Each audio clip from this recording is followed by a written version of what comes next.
Bien-aimés du Seigneur, aujourd'hui c'est dimanche, le jour consacré à notre Dieu. Nous sommes le 6 décembre 2020 et nous célébrons avec l'Église universelle le deuxième dimanche de l'Avent. Dans quelques semaines, nous verrons Dieu dans le petit enfant. Le personnage dont l'image, la figure traverse la liturgie de la parole de ce jour est bien entendu Jean-Baptiste. Un cri s'élève dans le désert. L'évangile est un extrait de Marc, connu par le fait qu'il est laconique dans son mode de présentation des événements et des récits évangéliques. Mais Marc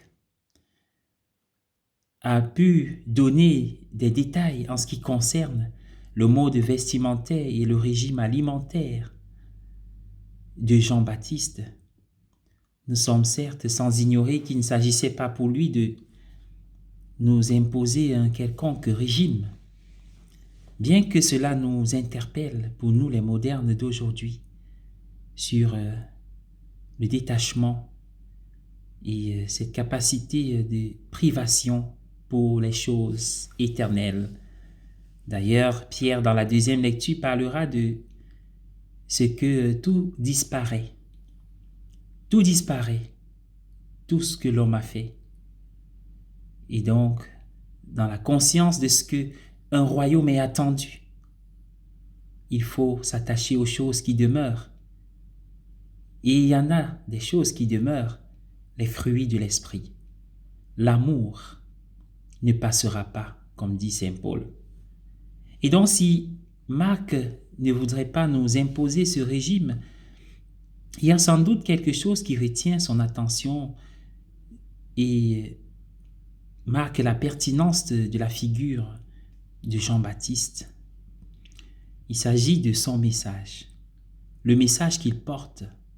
Mais il semble que dans ce personnage, le précurseur, le message et la personne sont unifiés. Jean-Baptiste vit ce qu'il annonce.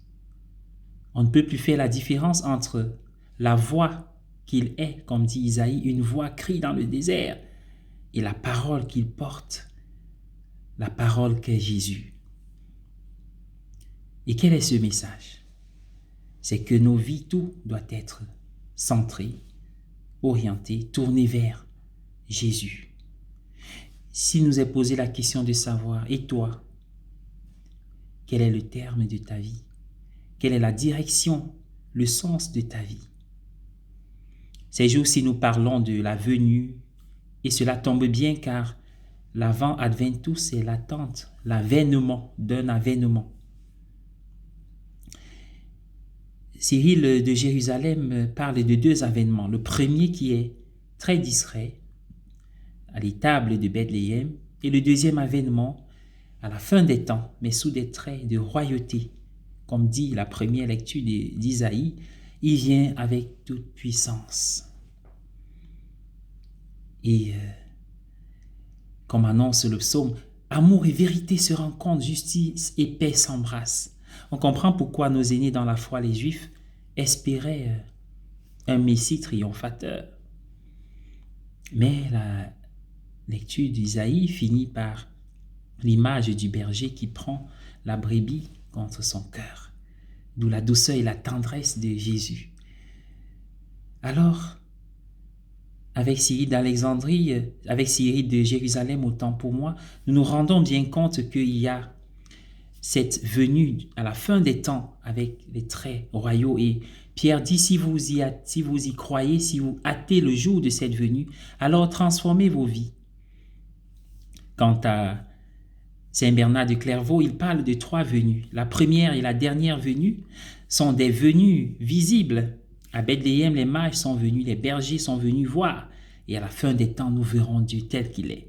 Mais entre les deux, il y a une venue, un avènement intermédiaire. C'est l'avènement de chaque jour qui a ceci de particulier qu'il est invisible. Alors s'il est invisible, vous l'avez bien compris, à qui revient la mission de rendre la présence de Jésus visible? À vous et à moi. Ceux qui sont baptisés les âmes de bonne volonté qui vivent les vertus évangéliques. Chaque fois qu'un baptisé met en œuvre ses promesses baptismales, il rend Jésus visible. Baptisé, c'est le Christ qui vit en nous, comme dit saint Paul. Ce n'est plus moi qui vis, mais c'est le Christ qui vit en moi. Et donc, mon moi, quand je suis conscient de mon engagement, cède place progressivement au moi de Jésus. Comme dit saint Jean-Baptiste, il faut qu'il grandisse et que moi je diminue. Avons-nous l'impression que c'est toujours le cas? Alors Jésus a besoin de nous, de nos yeux pour voir là où règne la misère, l'injustice, pour instaurer la justice. Nos mains pour toucher, pour sortir les autres de la vase, du péché, de l'ignorance, de nos pieds pour aller sur les terres nouvelles et anciennes afin de s'aimer le verbe de l'évangile. Heureux avec qui sont beaux les pas de ceux qui cherchent, de ceux qui portent la bonne nouvelle. Bien-aimés, je souhaite à tous et à chacun un beau dimanche dans la conscience que Jésus, sacramentellement, n'a jamais quitté le monde. Il est parmi nous et en nous et à travers nous. Amen.